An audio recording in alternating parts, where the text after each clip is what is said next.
As a woman, I can tell you would not want to live the way our ancestors lived. I don't think any majority of women would want childbirth the way our ancestors had them, and nor would we be okay with the maternal death rates. So I think what we can't do is pick out things in history and idealize them without context. This episode is mostly for the ladies because we are not only talking about the gut microbiome, but also our vaginal microbiome, which is not talked about enough in today's world, as vaginal health is something many just steer clear of and don't even really know that we need to be talking about it, honestly. But our vaginal microbiome can affect fertility if you're struggling to get pregnant, among many other female factors. So today I'm so excited to have you listen to the conversation I just had with Ara Katz, who is the founder of Seed, which is the probiotic I got introduced to 2 years ago. Ara and I discuss signs to look for if your gut and vaginal microbiome are suffering, why we even need probiotics in the first place, and the difference between a vaginal probiotic and gut probiotics, and why diversity may not be the best for every microbiome. So much was covered in today's episode, and if you're a woman that needs to clear the noise from all the confusion around gut health and vaginal health, this is the episode to listen to. Or perhaps you know someone suffering but not sure how to talk to them about it. You can simply just share this episode with them and let this podcast do the work so you don't have to. It's such a great resource that you'll want to save in your arsenal. So let's get right into it. And you guys know this already, but you're listening to the Digest This podcast, and I'm your host, Bethany Cameron. You guys know we recently moved, and for our new place, I got brand new cookware and bakeware to help keep my new kitchen as non-toxic as possible. But the thing I absolutely hate about non-toxic cookware is that they are so dang heavy. I've heard great things about our place, non-toxic cookware and bakeware. So I got some, and to my surprise, they were super light, which is a huge plus for me.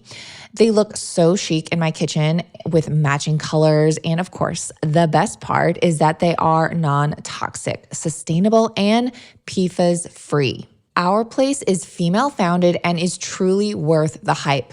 They are changing the way we cook in a healthy, non-toxic way, all while keeping your kitchen stylish with trendy colors and designs that will fit into any kitchen decor. They're so cute, you'll want to leave them out on your stovetop and serve straight from the pan. Our place offers a variety of cookware like skillet, pots, pans, and even bakeware, which many don't even realize that their bakeware is also full of chemicals leaching into your baked goods. All their products are made without PFAS and are completely Teflon free. They even have a chic non-toxic blender. So if you are always making smoothies, sauces, or even homemade baby food, this is a great, healthy, and safe blender to have. I know a lot of you are making an effort to buy grass-fed meat, organic produce, and baking ingredients as best you can, and I love that. But if you're cooking with toxic materials, chemicals are being leached back into the quality food you just bought. So even if you make the effort to get just one Our Place item, you can use that over and over again and slowly make the switch to a fully chemical-free kitchen over time. So invest in just one piece you'll use the most to prepare your food and watch the change. Once you check out all Our Place has to offer, you'll be obsessed just as much as I am. These are the perfect gift for weddings, baby showers, birthdays, and of course, yourself. And if you want to save some money, you know I got you. Just go to FromourPlace.com and enter my code DIGEST at checkout to receive 10% off site-wide. That's FROMOURPLACE.com and use code DIGEST. That's from ourplace.com and use code DIGEST.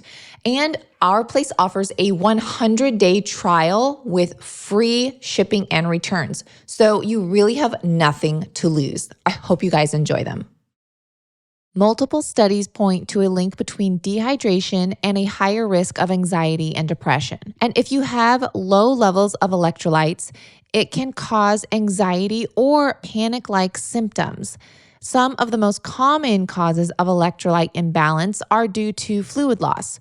Adding electrolytes is a great way to replenish and rebalance your body, mind, and mood.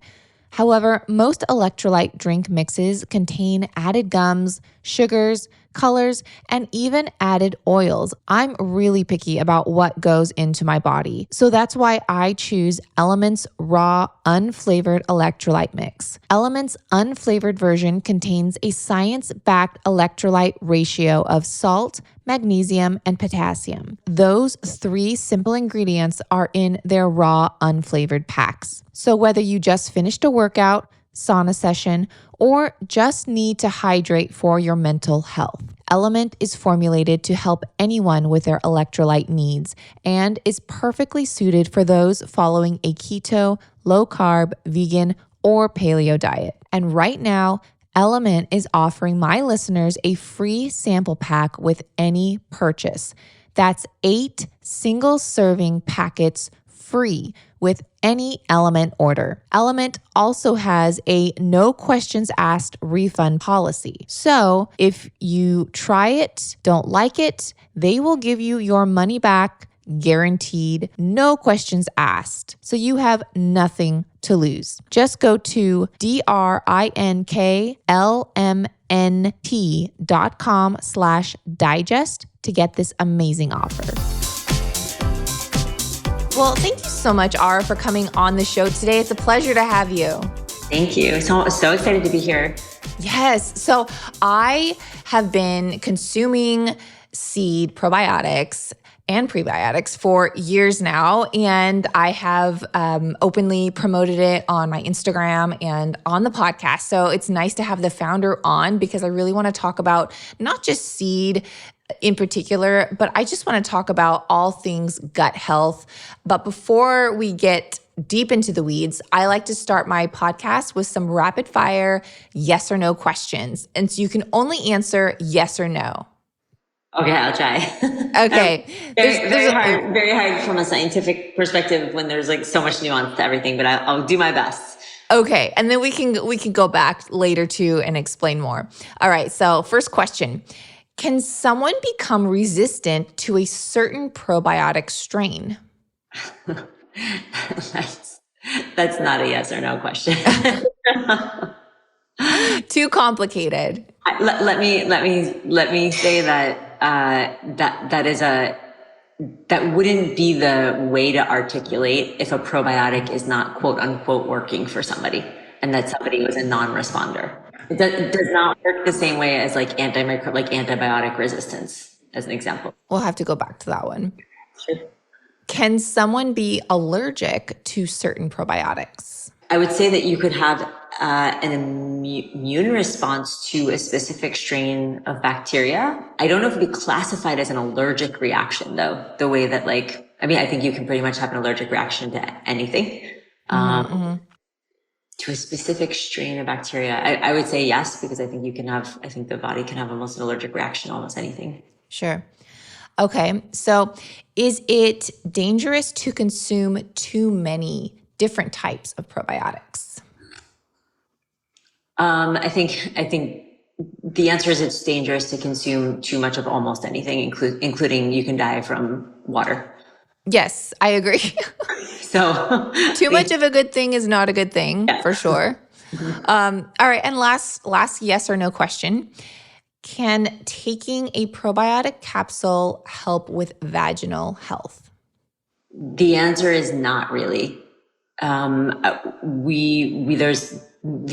answer is there is no question that vaginal application of probiotics via suppository is far superior for modulating the vaginal microbiome and for very specific outcomes. Okay. Because I feel like that was the last question, but I feel like we could go deeper into this because a lot of my listeners are female. And I think that vaginal health is a topic that's not talked about a lot just because, it's a taboo topic. But a lot of women are suffering silently and they're looking for natural ways to really replenish their vaginal microbiome without all the antibiotics and things that just the Western medicine is pushing on them. I'd It's say, hard. the best way to think about, you said the key word, which is, I think, the really interesting thing about the vaginal microbiome versus the gut microbiome. I think it's really important to draw like an incredibly clear distinction. I think people hear microbiome and they kind of just don't realize that actually the various microbiomes of the body are as different as the desert and a rainforest. So, there are different ecologies, different environments, microbes that evolve to live in the vagina are very different than the microbes that have evolved to live, and the community dynamics that happen in the gut. And the most important distinction is that the health of the gut is really marked by diversity. It's one of the key findings, which is you really want this like diverse ecology, all kinds of different strains performing different functions, obviously having stasis. But if you think about like a beautiful lush rainforest, right, like you want this like diversity. Of course, when you think about the vaginal microbiome, I think what most people don't know is that you do not want diversity. You actually want no diversity. And what we know about the vaginal microbiome is that there's 5 different types of vaginal microbiomes that from a scientific perspective, since the beginning of starting to characterize the vaginal microbiome, we can see that there's 5 distinct types, and science is starting to even find nuance within those types. But for the sake of simplicity, there's like these 5 what are called community state types, and they're CSTs. And each CST has a different fingerprint, microbial fingerprint, or each CST is dominated by or has a different kind of composition. CST1 is dominated by Lactobacillus crispatus, and L. crispatus is what we have come to understand to be the most protective, resilient, and stable vaginal microbiome. So what we want, and CST2, 3, and 5 are all dominated by different microbes. CST4 is really interesting because it's actually a free-for-all. It's not dominated, it's more diverse, and it's actually not really dominated by any specific microbe. So what we learned and what we understand, what we want when you talk about replenishment is that it's not just replenishing microbes. It's which specific microbes. And in the case of what we understand scientifically is you want to have this CST1 vaginal microbiome. You want to have a Lactobacillus crispatus dominant vaginal microbiome because it is the most highly correlated with the best reproductive, urogenital, and gynecological outcomes. It's the most stable, it's the most protective, and it's the most resilient against all kinds of disruptors that we experience in our life all the time. Things that we, just by having sex, just by menstruating, we have huge disruptions to our vaginal microbiome. Brazilian waxing, everything from exercise, swimming in chlorinated water, stress, smoking, taking antibiotics, even if it's not for your vagina, right? Like so many women take just an antibiotic for something, to a sinus infection, and they get a yeast infection, right? Because these antibiotics are, of course, coming through and still scorching earth. So I wouldn't, and I think you also said, so when you think about replenishment, the answer is an orally consumed probiotic. We think that there might even be some crosstalk, like men, maybe there's a little crosstalk. There's a gut vaginal axis. But in terms of replenishment, you cannot replenish the vaginal microbiome through oral. We've tested it. Our clinical trial that's being published, we tested it against the leading vaginal probiotic orally. We tested it against ourselves orally. There's a great article in the New York Times that says, it's called Can Oral Probiotics Boost Vaginal Health? And it's very clear in the article, Dr. Jacques Ravel, who's our lead collaborator, made it very clear that that is not mechanism. I mean, if you think about it, how would that be possible, right? The microbes would have to make it through digestion and then make it from the gut into the vagina. Like it's not really how that works. There are other compounds like D-mannose, like which is a sugar, and that's very interesting because as it moves through to be peed out, it binds to E. coli for like UTIs, for example, and you pee it out. So it has like a mechanism by which it would make sense that as you're drinking D-mannose, it's going to end up in the urinary tract, it's going to come out, it's going to bind to E. coli.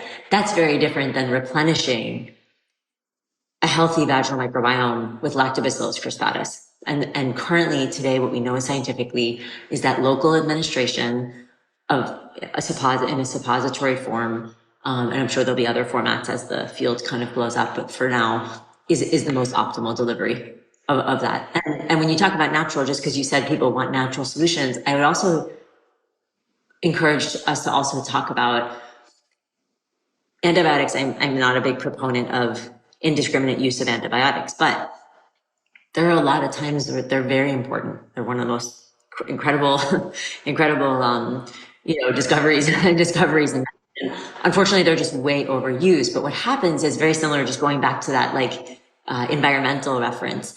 If you burn down a forest and you don't replant it with the right seeds, you can't be surprised when the weeds come back. So 20 million women today in the United States, right now as we speak, have BV. 69% after treatment will have recurrence. So it's also not just thinking about the replenishment of the vaginal microbiome. It's I think our dream and our utopian future from a vaginal microbiome perspective and what we do is continue to administer L. crispatus in a proactive and sustainable long-term way so that you don't end up taking these very reactive treatments. However, in the instances where you do have to take an antibiotic or you have to use one of these very harsh treatments, the question is then what do you do after to make sure that once you've burned the forest, you're encouraging the growth of the beneficial microbes that can then allow you to come back to stasis, replace healthy functioning of the vaginal microbiome and make that vagina healthy and resilient and stable again. Yeah, no, I think you hit the nail on the head there because a lot of people, like you were talking about with the D-mannose, it's great if you need to remove what the infection is or take that out of your body, but it's not replenishing. And so replenishing is really what we want because we don't want things happening in the first place. We want to be proactive and not just reactive. Yes. And also it's not just for reacting to conditions and issues. It's also where, depending on where you are on your fertility journey, as an example, we know the vaginal microbiome is such a key aspect of healthy reproduction. We know that a CST1, the vagina that's dominated by L. crispatus, has the lowest correlation with preterm birth, has the highest reproductive success. Lactobacillus produce lactic acid, and that's what keeps your vagina acidic. And even sperm need a specific acidity to even survive and thrive in the vagina.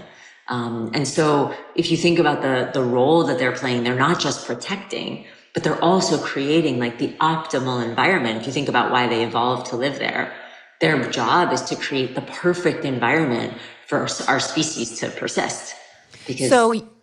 Well, no, you brought up a great point. So if someone is struggling with fertility, because I know so many women are, is the vaginal microbiome something that they should be looking into? Absolutely. Both the vaginal and the gut microbiome. Absolutely. I think for sure. I mean, I think I'm very excited to begin bringing the dialogue about the microbiome into the reproductive journey, both from a vaginal microbiome perspective as well as from a gut microbiome perspective, for sure, because I think that there's so many aspects of both the fertility journey that's inclusive of IVF even. So we know that one of the interesting things, again, going back to antibiotics, a lot of women who start IVF, they have to start with these cycles of antibiotics. So if you can imagine what we're doing, right, we're spending $20,000 and part of that regimen is to scorch earth. Of course, I understand the rationale for where that comes from. But what the problem is that where those protocols come from are not considering both the gut and the vaginal microbiome. And so you're scorching earth, but then what that means is that you're not creating the right receptive environment for ultimately for IVF and then ultimately for successful pregnancy. And so it's very interesting, I think, to start to think about also the microbiome as this kind of like augment or complement to some of the more traditional, Western and the protocols that exist in medicine, some of which have, of course, a tremendous amount of science and rationale. I don't always think it's one or the other, but certainly to your point, they're often very harsh. And the problem is that they're not conceptualized, thinking about some of the systemic impact that they make, and not thinking about how, if they did think about that, it would improve the success and outcomes of things of interventions like IVF. Wow, yeah. Well, what are some other signs that someone should look for if their vaginal microbiome is suffering? Like, because, for example, I'm sure a lot of women have altered vaginal microbiomes, they don't even know it. So, what are some signs that we should be looking for? So I think what's really important to understand is that there. We just did a really interesting analysis. We're going to publish a paper soon that 9 out of 10 women have actually some aspect of a dysbiotic or out of balance vaginal microbiome. And that's nothing to be ashamed, or it's not anybody's fault. It's that very similar to our guts, right? Like 15% of the American population has IBS.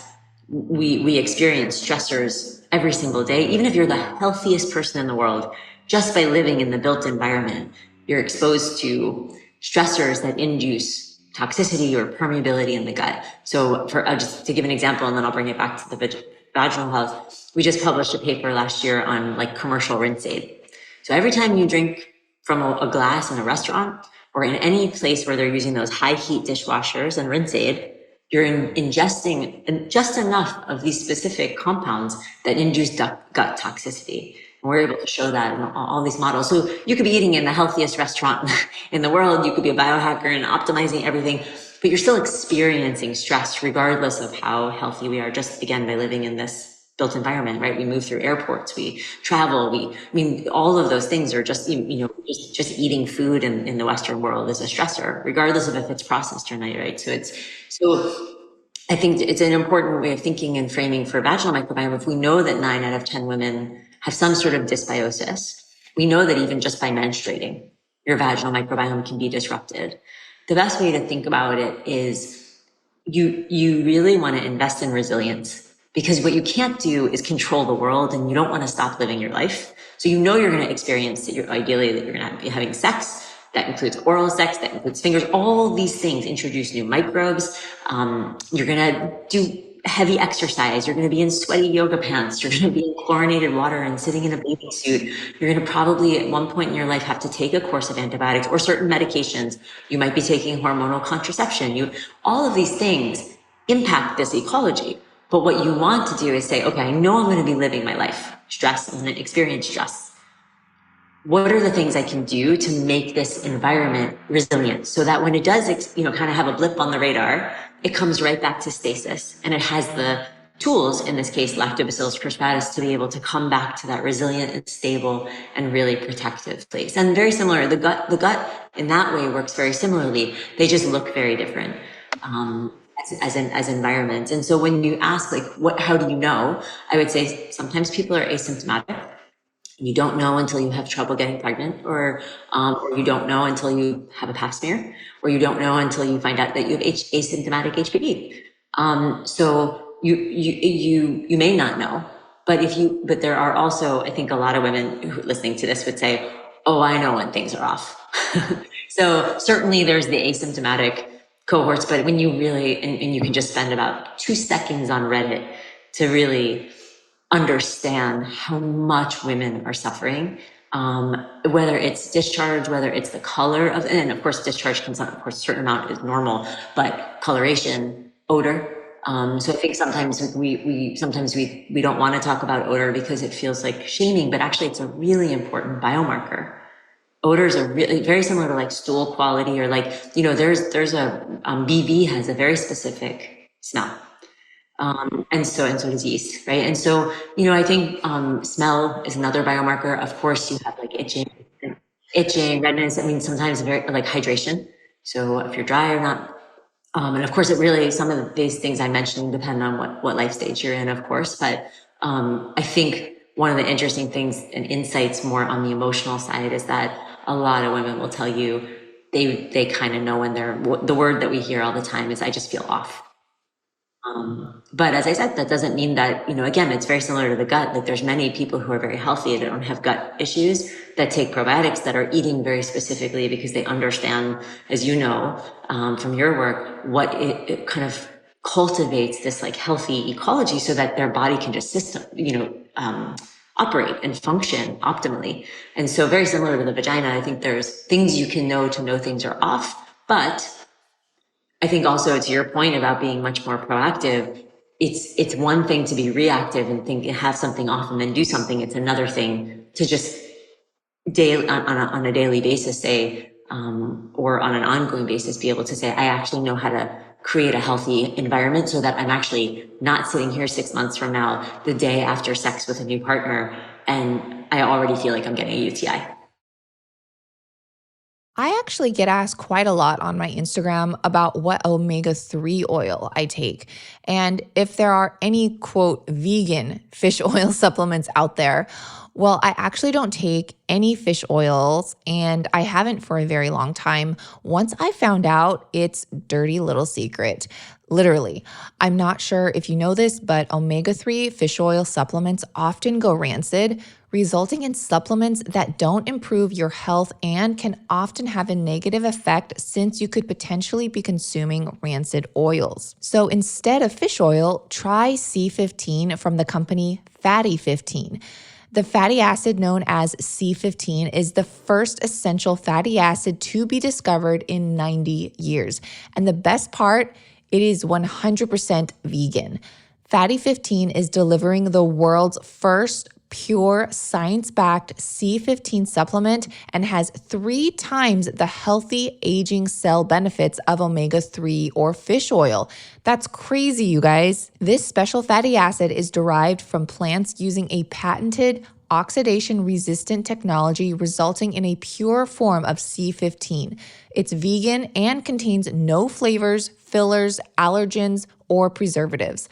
C15 is the only ingredient in Fatty 15, which I absolutely love that this company just doesn't add anything else. It's 100% pure. Fatty 15 is also proven to resist oxidation factors both in and outside of the body and works in multiple ways.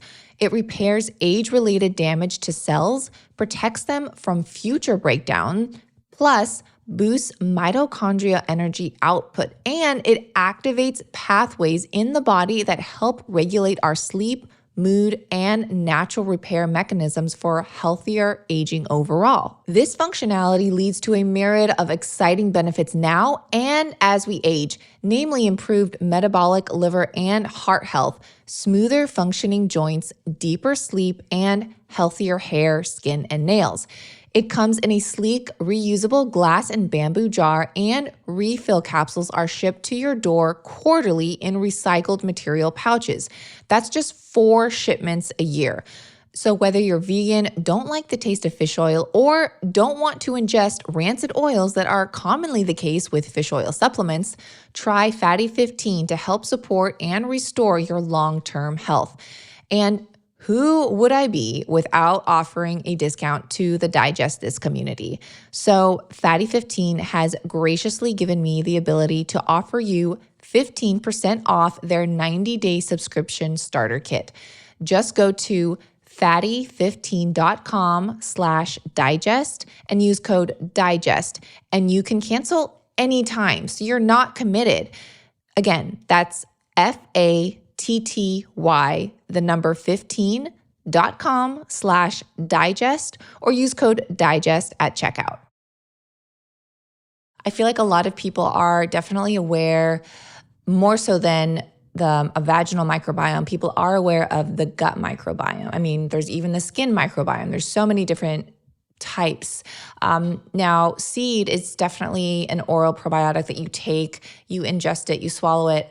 It does have prebiotics as well, which a lot more people are more aware of what prebiotics are. But can you give us just like the Reader's Digest version of what a prebiotic is and why we need them. Absolutely. And just to clarify, seed is like, we have multiple products. DSO1 is our adult symbiotic, and that's what you're talking about, which is our probiotic and prebiotic. We also just launched VSO1, which is our vaginal symbiotic. And that's kind of the response to the research of what I've been speaking about. And that is administered vaginally, and to your point, our gut microbiome product is orally. The probiotics, the DSO1, which is our adult product, as you know, is 24 strains, but it's combined with a prebiotic. That's actually, it's interesting because our prebiotic, our probiotic, our DSO1 is actually encapsulated in like a capsule system, and the inner capsule is the probiotics, and the exterior capsule is actually a prebiotic that, and there are many different types of prebiotics, but the best way to think about prebiotics is that there are two kind of specific ways that they work. One, which I think is the more well-known way, is that they are simply food for good bacteria. So really just like a nutrient source. The beautiful thing about prebiotics is that there's also many foods, from like garlic to artichokes to the stalks of, broccoli that can also be fibers, of course, are very dense and often great sources of prebiotics in diet. But the other way that prebiotics work is that they can also just be compounds that your microbes actually ferment and biotransform into other metabolites or other compounds that are really important for our health. So in our DSO1, the prebiotic that actually serves as the buffer in the outer capsule around our probiotics is a compound called punicalgin that comes from the skin of Indian pomegranate and the rind. And so it's a very interesting compound that when it's biotransformed by microbes, it turns into a compound called urolithin A. And urolithin A it's a bit of like what in the biohacker world is right now being called like the fountain of youth molecule. It's having its moment. And we'll start to hear kind of more about it if there are some companies that just sell urolithin A now and we're thinking about it for skincare and other applications. But that's really, so prebiotics really can work in those two ways. And they can either be the nutrient source or they can just be a compound that's used and then transformed into something else by microbes for your body. And the second type is how ours works. In our kids probiotic, it's a little bit different. Our kids probiotic has a blend. It's actually 5 grams of fiber, which, a lot of kids are not getting enough fiber in their diets. Like 1 in 3 kids in the United States has intermittent constipation, which is crazy. And that's what our study was on. But our kids probiotic is a little bit different because that's a combination actually of prebiotics are different chain lengths actually. And so if you can imagine that, a great way to think about it is our kids prebiotic is a mix of long chain and short chain prebiotic fibers.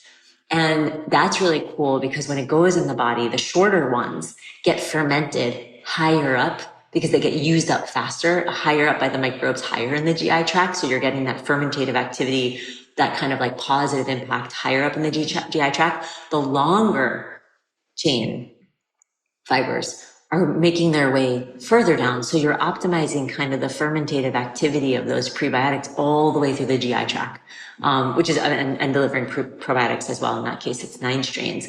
And so it's really interesting because different plants also and different prebiotics have different lengths.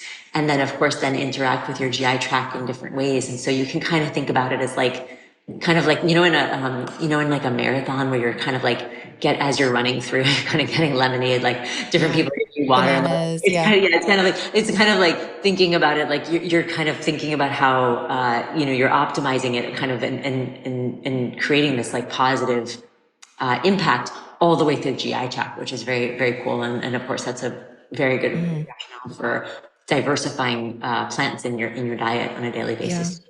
Well, yeah, you did mention you do have a children's probiotic.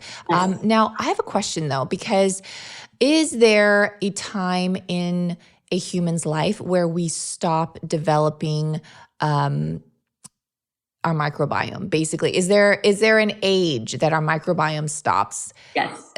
It's a beautiful question. Also, one other thing before I move on the prebiotic, the other thing that I should mention on our adult product is that it's a non-fermenting prebiotic, which means that because it falls into that second classification, I'm only mentioning it because there might be people on FODMAP diets who are listening. So for people on FODMAP diets who are very sensitive to fermentative activity, especially a lot of prebiotics are not tolerable to them. Ours is, because it's actually not kind of what I was saying. It's not the food for the good bacteria. It's not fermented and then used by them to grow.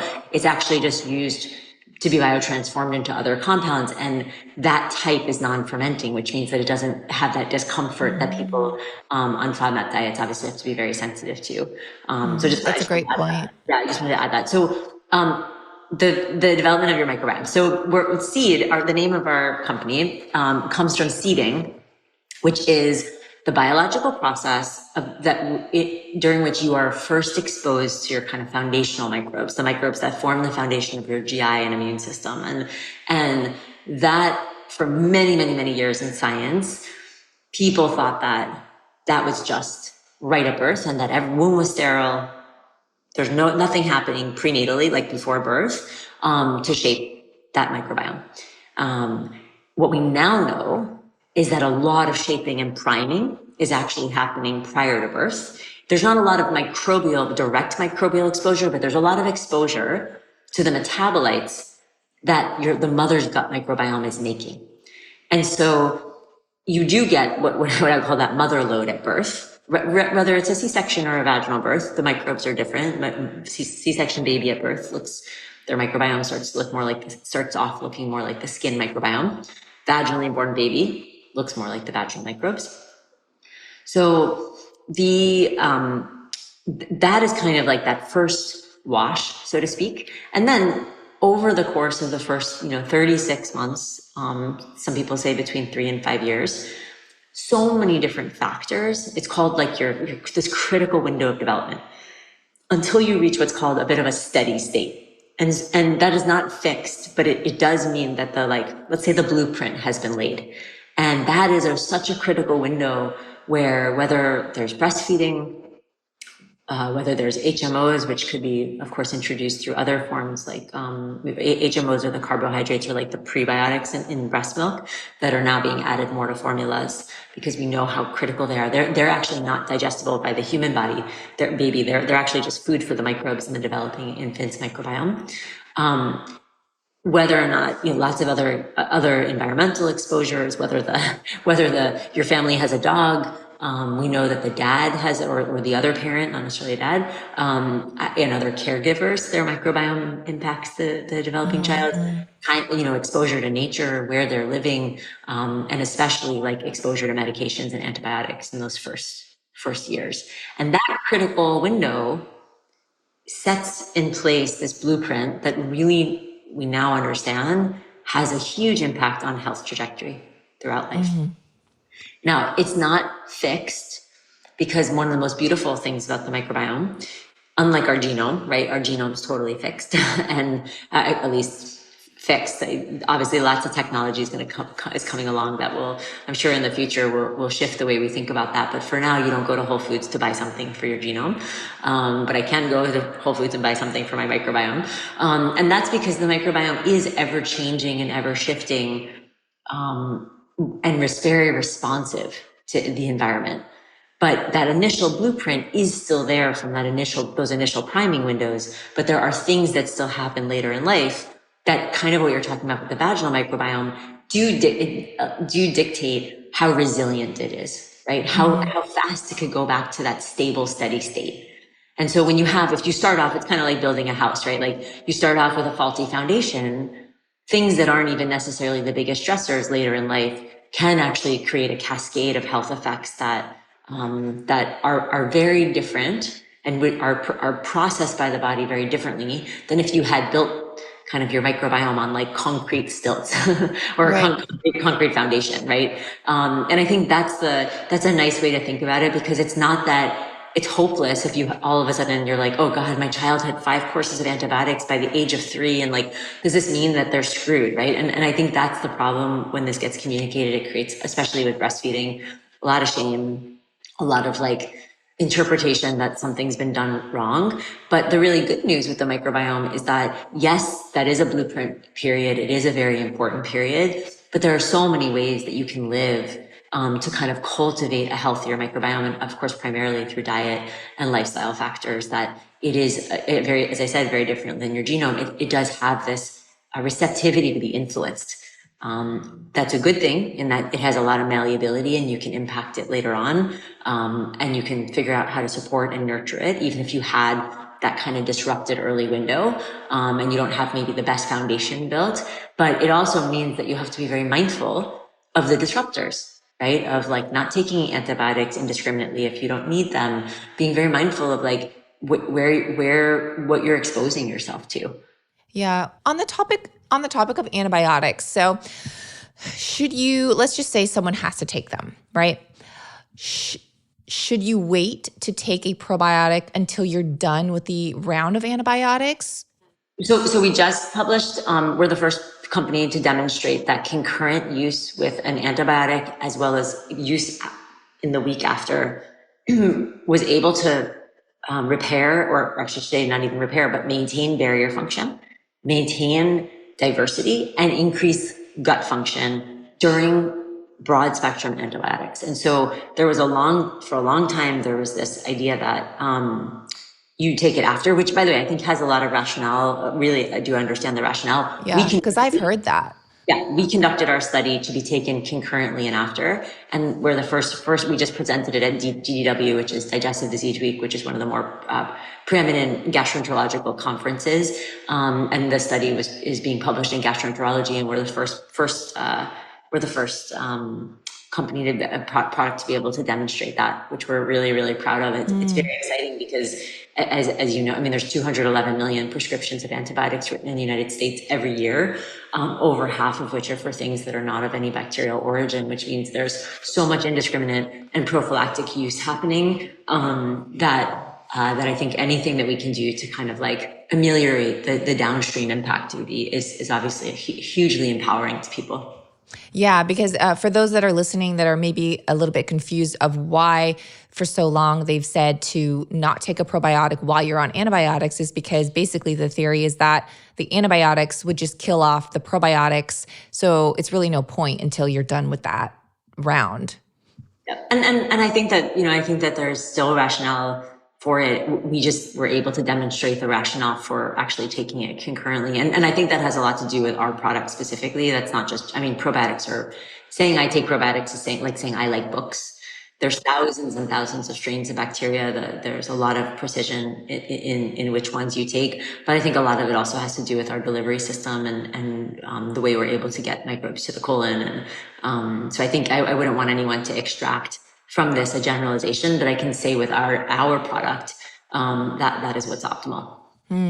Well, and I have another interesting question too. So because I know a lot of people when they start taking a probiotic, maybe for the first time, or maybe they take a different probiotic, they get quote side effects, maybe loose bowels or headaches. Now, are these signs of die-off from the bad guys, or what's happening here when some people experience this? Yeah, I mean, it's a really interesting question. I can't speak so much to other people's products and how they're manufactured and what's in them and the excipients and the fillers. And of course, a lot of it has to do with whether you switched quickly and you allowed a washout period, or if you kind of still have microbes from your other probiotics that are kind of still washing out of your system. So it is a little challenging to talk about without specificity, but I can tell you that with our product, what we know about people some people experience nothing.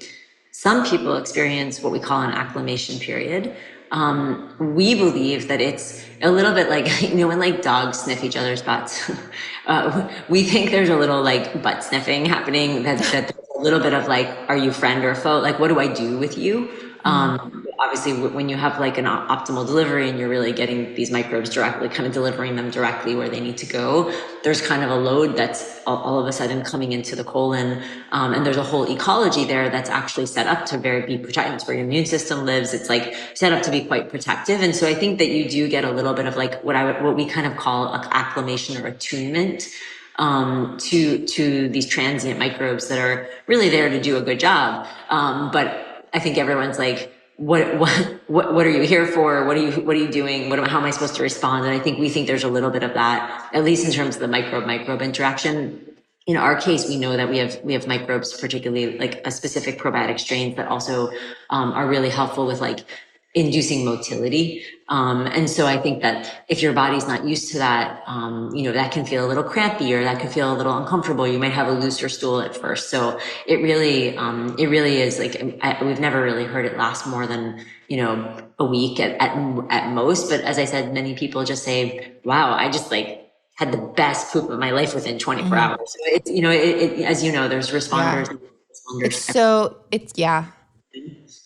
It's so individualized, especially when you're talking about the microbiome, which every single microbiome is so individual. Absolutely. And we have such a strong, our product's very strong. And so we really recommend that people also start on one capsule before they move to the full dose, specifically to like really just allow that kind of attunement, because everyone's so different. You also don't know what someone's coming off of another medication. They might be coming off of other probiotics. You don't know what they're eating. And so we just think that there's like a lot of rationale for kind of starting slow, making sure that it feels good, and then being able to move to the full dose. I think at the same time, I think there's also, there is a reality that like, there's responders and non-responders to everything, Yeah. including food and Tylenol, right? So, so there is no one universal, solution to everything.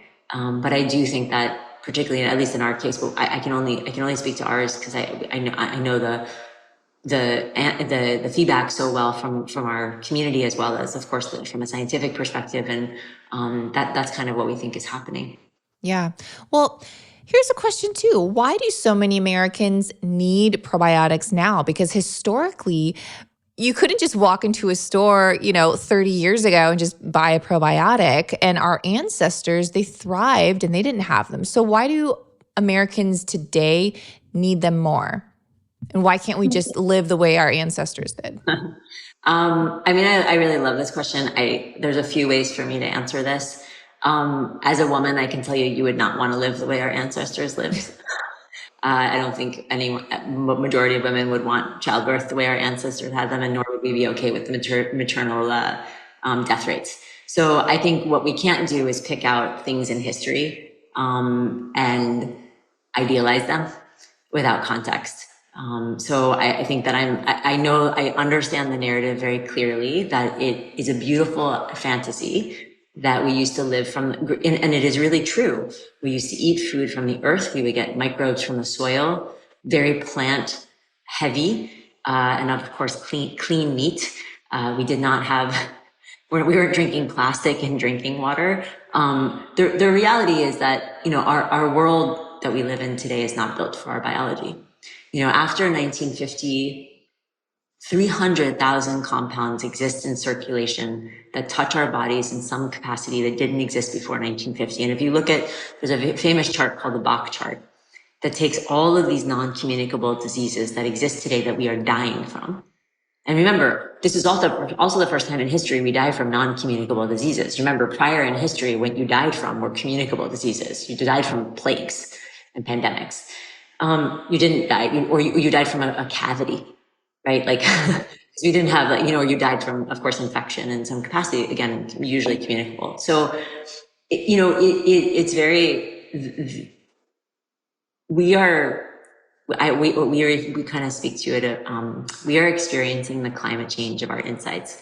So everything we see happening to the environment is happening we are part of the environment, and it is happening to us. Now, we are also the perpetrators of it, but that's a definitely different episode. But if we understand that 60%, I think it's the number's even higher, of North American bird species have died off, the same thing is happening inside of our ecologies, our environments. So we're losing critical microbes. That's one of the first pieces. Like our guts, because of diet and because of all of these factors and what we're exposed to, do not look anything like the diets of the cultures or moments in history when we were not exposed and where we had all the bird species. So, we are, I think there's a few things. I think what we are seeing as, and in response to everything, as I mentioned, like 15% of the US population has IBS. right? You have 1 in 3 children in the United States who literally just can't go to the bathroom regularly. And that's before you get into cardiovascular disease and metabolic disease and obesity and like these things that truly, even allergies. We didn't have, if you look at the chart of allergies, we didn't even have allergies, right? Our immune systems were absolutely not built for the, what Dr. Actis, who's the scientist that created what's called the epithelial barrier hypothesis, which is essentially this notion that our barriers are in constant stress and what he calls kind of this persistent inflammation. So we live in like a state of inflammation. And so, you know, whether or not you're someone who's just generally healthy and you're like, I feel pretty good, all the way to people who are like, I literally can't eat in a restaurant because I have ulcerative colitis, and like every single thing that I put in my body goes right through me and is uncomfortable. And I have flare-ups every time I do X, Y, and Z. So there's a huge spectrum of health. When we say, why should somebody take a probiotic? I think we have to first break down that probiotics are very specific things that, again, it's like saying, I like books. Probiotics are very specific strains of bacteria that have been studied to do very specific things. There's a narrative that started in probiotics, which is, I'm just missing good bacteria, I'm going to put it back. That is not how probiotics work. Probiotics are transient organisms. Most probiotics will be washed out, and you can see this in stool. If you just stop taking like your seed today, you would see that washed out for the most part within the next 3 to 4 weeks. They're not, unlike the vaginal microbiome, our product for the vaginal microbiome, the goal there was to have it colonize, because that's what you actually want. You want that colonization on the mucosa. You want them being the primary residence.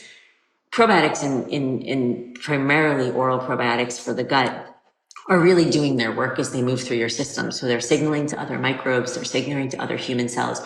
And they're studied a probiotic, at least the scientific definition to be a probiotic, is you need to understand the benefit or the mechanism that it's working from. So just saying I take probiotics, no, I don't think most probiotics, like everybody should take. Like I don't even know what many of them do.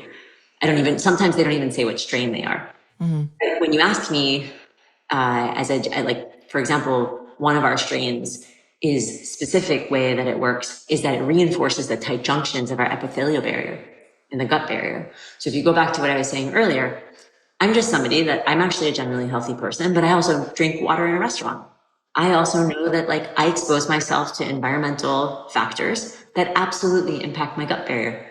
So for me, proactively, going back to being proactive, I will absolutely take something every day. I'm also a parent of children in school. God knows what they come home with every single day. I know that like increasing and maintaining and doing anything I can to improve the function of my gut, my immune system, some of the very specific mechanisms that allow my immune system to function well, just because I'm very healthy, I will take that all day.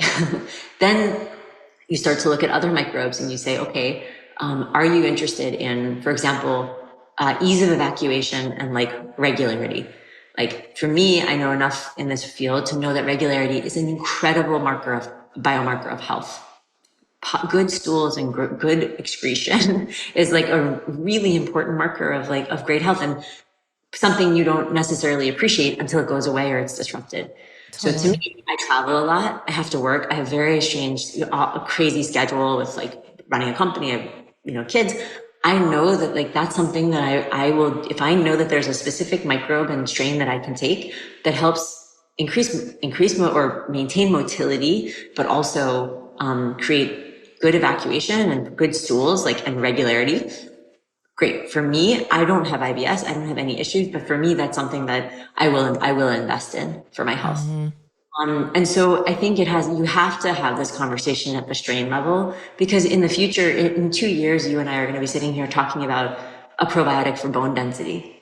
And so if you don't start to bring some specificity to the conversation, we're going to be starting to talk about probiotics that, work on the GLP-1 receptor. We're going to start talking about probiotics for insulin resistance, probiotics for ameliorating the impacts of chemotherapy. This field is a very serious field of science that has so much specificity. And so if we just keep lumping, probiotics, and I say that because it's kind of what happens in the world, because people just think about it, because it started as like a relic of the dairy industry in this country, and it started as just like this digestive health thing, but actually it's so specific, you know. And so if you speak to somebody who has eczema, and they took a specific strain, actually one of the strains in our probiotic that works on the gut skin axis, like that's like, if you just took that strain, it's not going to do anything for your stool, but it's a probiotic, right? And so that's something that says, oh, I know I'm a microbe that can create healthy signaling between the gut and the skin. I can dampen the inflammatory response that seems to keep happening here that leads to whatever conditions and flare-ups. That's a probiotic that would just, that's a very different mechanism than I just make you poop better. Right, right. I think you explained that really well, that each probiotic does different jobs. Just like at the beginning of our conversation, the vaginal probiotic is completely like, if you're going to take the vaginal probiotic, obviously you don't take it orally, but let's just say hypothetically, if you were to take that, it's not going to do anything for your gut. No. It's all different. I know you're a very busy woman. In the essence of time, is there anything that you can just leave my listeners with, because there's so much information in our conversation? Is there anything you can just simplify and tell someone what direction should they go if they are just so confused in the whole probiotic world? Absolutely. I think, and we didn't get it, we can, and if you want to spend a couple more minutes too on vaginal microbiome, just because we spent so much time on the gut, I maybe will leave with that and then tie it back to probiotics in general, which is, probiotics are a really serious science. I think that people underestimate consumers, and especially women. Whether or not you buy what we do, of course, I started this company specifically to kind of clear the noise. I found that there's the amount, microbiome mania and gut mania has created a lot of opportunism in this space. I'm a huge advocate that education is in itself an intervention. You probably know this from your field, right? The more you learn, you actually feel control, you feel agency. It's very healing, even if you haven't done actually anything else other than learning. And I would say that, for us,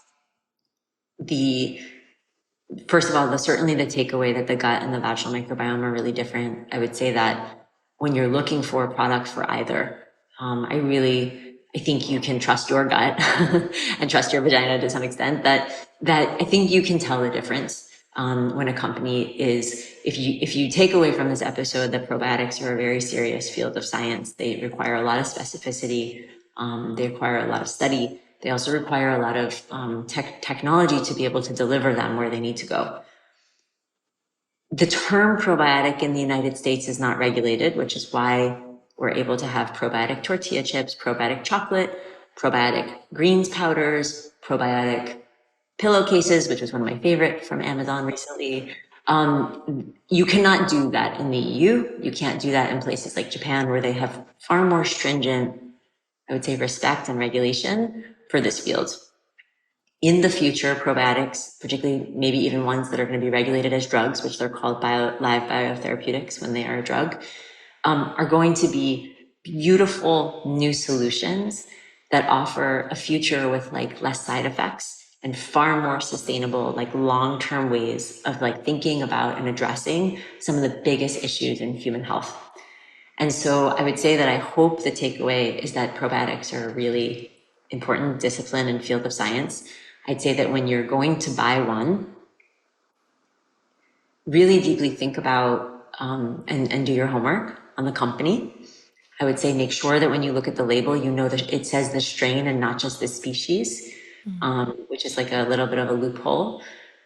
If you can find the clinical work, I always say it's hard for me because the things that I know to look for, I don't like the fact that there's a burden on the consumer. I can say, see if they have citations and clinical studies, but the problem is most people don't know how to look at that and then discern if that's even a clinical study that's relevant and was it even done in the right dose. But I would say at the very least, just having the clinical research there is a first like little marker of saying, okay, maybe there's something real here. And then I would also say that, look, science doesn't know everything and you have to try things. You have to commit to it, particularly if you're trying to solve something in your health and you're having trouble. there has to be this kind of commitment to experimentation and observation and then iteration. And that's what the scientific method is. But it's also sometimes this diet doesn't work for you, but then tweaking it this way, this probiotic may feel really great, and you just might be a non-responder for whatever reason, and you need to shift and try something else. And I think just allowing also yourself that grace of experimentation and that space to you is very important. But I also think that you need to know, most importantly with probiotics, what is the outcome you want. With VS01, which is our vaginal symbiotic, if you are experiencing discomfort, if you're experiencing recurrence of various issues and symptoms, if you are somebody who wants to be proactive about your reproductive journey, just start to learn also about the vaginal microbiome. Like, that's the first most important thing. Before you go buy something, understand it.